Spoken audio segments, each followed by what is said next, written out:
अस्सलाम वालेकुम स्टूडेंट्स, उम्मीद करता हूँ आप सब खैरियत से होंगे।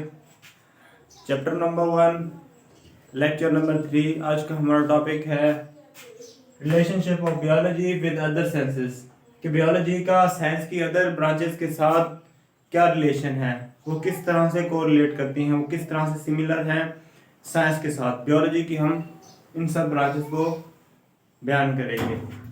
सबसे पहले हम देखते हैं बायोफिजिक्स। बायोफिजिक्स में क्या कहता है? Study of principle of physics. Physics के ऐसे प्रिंसिपल को हम पढ़ते हैं that are applicable to the biological phenomena. हम फिजिक्स के ऐसे प्रिंसिपल को स्टडी करते हैं जो कोरिलेट करते हैं बायोलॉजिकल फिनोमेना के अंदर। इसमें हम स्टडी करते हैं कि फिजिक्स के अंदर जो अप्लाई किए जाते हैं लॉज ऑफ मोशन हो गया, इनर्शिया हो गया, या कोई भी लॉ हो गया, किस तरह से कोरिलेट करते हैं बायोलॉजिकल फिनोमेना के साथ। हम सबसे पहले इसके एग्जांपल लेते हैं liver in fish. Liver in physics, physics के अंदर जो लीवर है वो किस तरह से वर्क करता है, उसको हम अगर कोरिलेट करें लिम्स ऑफ ऑर्गेनिजम्स के, इंसान के या ऑर्गेनिजम्स के जो लिम्स हैं उसके साथ कैसे कोरिलेट करता है। अगर हम एग्जांपल ले लिम्स के अंदर, तो हम एल्बो की एग्जांपल लें ऑर्गेनिजम्स की कि किस तरह से मूव करते हैं।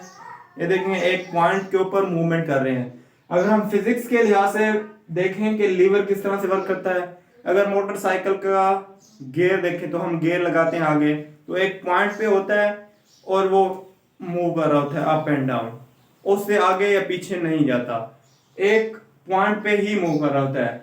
हम इस तरह से कोरिलेट कर सकते हैं फिजिक्स को लिम्स ऑफ ऑर्गेनिजम्स को, कि प्रिंसिपल ऑफ फिजिक्स हम बायोलॉजिकल फिनोमेना के साथ किस तरह से कोरिलेट करते हैं। आगे हमारे पास नेक्स्ट बायोकेमिस्ट्री, कि बायोकेमिस्ट्री का हम बायो के साथ कैसे कोरिलेट करते हैं। वो कहते हैं इसके अंदर हम क्या कहते हैं, study of chemistry of compounds and process occurring in organisms. हम केमिस्ट्री के बारे में स्टडी करते हैं कंपाउंड्स की, उनका रिलेशन, उनका प्रोसेस जो ऑर्गेनिजम्स के अंदर भी अप्लाइकेबल होता है उसके बारे में स्टडी करते हैं कि केमिस्ट्री के अंदर, बायो के अंदर जो केमिस्ट्री है वो किस तरह से कोरिलेट कर रही थी। अगर हम एग्जांपल लें तो metabolism of photosynthesis and respiration. Metabolism और फोटो रेस्पिरेशन जो है, metabolism of photosynthesis and respiration किस तरह से कोरिलेट कर रहे हैं, कि फोटोसिंथेसिस के अंदर किस तरह से कौन कौन से मॉलिक्यूल्स टूट रहे हैं, कौन कौन से आगे न्यू बन रहे हैं। इसी तरह से रेस्पिरेशन के अंदर गैसेस जब इन होती हैं और क्या क्या आगे प्रोसीजर होता है। वो कहता है इसको हम कोरिलेट करके कैसे करते हैं। अगर हम एग्जांपल लें केमिस्ट्री ऑफ वाटर की केमिस्ट्री के बारे में देखें कि उसकी एक स्पेसिफिक केमिस्ट्री होती है। अगर उसका डिग्री सेंटीग्रेड 100 डिग्री सेंटीग्रेड पे लेके जाएं बॉइलिंग पॉइंट, तो उसका ये है, ठीक हो गया, तब ये वाटर बॉयल करना स्टार्ट कर देता है। अगर हम उसका फ्रीजिंग पॉइंट देखें तो 0 डिग्री सेंटीग्रेड है, ठीक है। वो कहता है बायो का केमिस्ट्री के साथ कैसे रिलेशन है। इस तरह से हम इसके एग्जांपल के जरिए इसको समझ सकते हैं। जी, जो नेक्स्ट हमारे पास ब्रांच है बायोमैथमेटिक्स। बायोमैथ के साथ कैसे कोरिलेट करती है, कैसे सिमिलर है। वो कहता है इसमें हम क्या कहते हैं, स्टडी ऑफ बायोलॉजिकल प्रोसेस। जैसे हो गया हमारे पास हम कोई एक्सपेरिमेंट्स वगैरह करते हैं, ठीक हो गया, कोई टेक्निक्स को यूज़ करते हैं, तो हम उसको मैथ के साथ, मैथ के उसके अंदर टूल्स कैसे यूज़ करते हैं। लेट्स सपोज हमने एग्जांपल लिया, एक एरिया लिया हमने, ठीक है, उसमें हमने क्या किया है, सेक्शन बना लिए।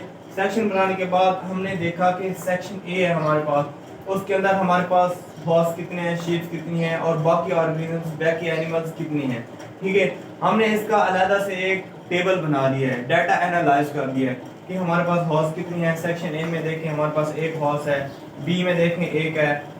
इस तरह से हम सेक्शन बना के कॉलम और रो के थ्रू, ये कैसे है, ये डाटा एनालिसिस मैथमेटिक्स टूल्स हैं, उसके जरिए से हम ये करते हैं कि हमारे पास एक सेक्शन के अंदर, एक एरिया के अंदर कितने ऑर्गेनिजम्स हैं, कौन कौन से ऑर्गेनिजम्स हैं, इसके बारे में स्टडी करना। वो कहते हैं बायो के साथ कैसे रिलेट करती है मैथमेटिक्स।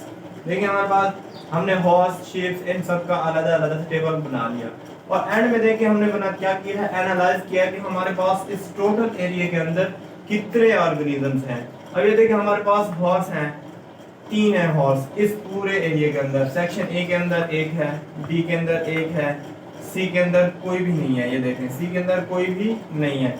अब इस थर्ड में देखें फोर्थ में, तो यहाँ पे डी है। टोटल एरिया के अंदर 3 हॉर्स हैं। तो इसको हमने कैसे डाटा एनालाइज किया, मैथमेटिक्स टूल्स यूज करके। ठीक है, वो कहता है बायो मतलब हमने ऑर्गेनिजम्स की काउंटिंग की और हमने उसको टूल्स के हिसाब से दिया, मैथमेटिक्स के रूल्स के जरिए से। इसमें हम ये करते हैं कि इसको कैसे कोरिलेट किया हुआ है। नेक्स्ट हमारे पास है बायो जियोग्राफी। कि जियोग्राफी कोई एरिया है, उसके अंदर हम देखते हैं कि डिस्ट्रीब्यूशन ऑफ ऑर्गेनिजम्स कैसे है, कि कौन सा एनिमल्स किस एरिया में ज्यादा है, कौन सा एनिमल्स किस एरिया में कम है। इसके बारे में स्टडी करना वो कहता है बायो जियोग्राफी। जियोग्राफी को हमने बायो के साथ मतलब डिस्ट्रीब्यूशन ऑफ एनिमल्स को, डिस्ट्रीब्यूशन ऑफ ऑर्गेनिजम्स को हमने कोरिलेट किया बायो के साथ कि एक ऑर्गेनिज्म किस एरिया में कितना है, किस एरिया में कम है। अब हम इसकी एग्जांपल भी सेम वही ले लेते हैं, सेम वाली, कि हमने डिस्ट्रीब्यूशन देखनी है। ये देखें कि हमारे पास हॉर्स इस एरिया में कितने हैं, सेक्शन ए में ये एरिया है हमारे पास, इसके अंदर कितने हैं, सेक्शन ए टोटल एरिया देख ले और इस एरिया को देख लें कि हमारे पास किस एरिया में वो वाला एनिमल है ही नहीं और कौन कौन से एनिमल कौन कौन से एरिया के अंदर वो एनिमल्स मोल डिस्ट्रीब्यूशन है। तो कहता है इसको हम इसके साथ कैसे कोरिलेट करते हैं कि डिस्ट्रीब्यूशन हम ऑर्गेनिजम्स की उसको मालूम करते हैं बायोजियोग्राफी के अंदर।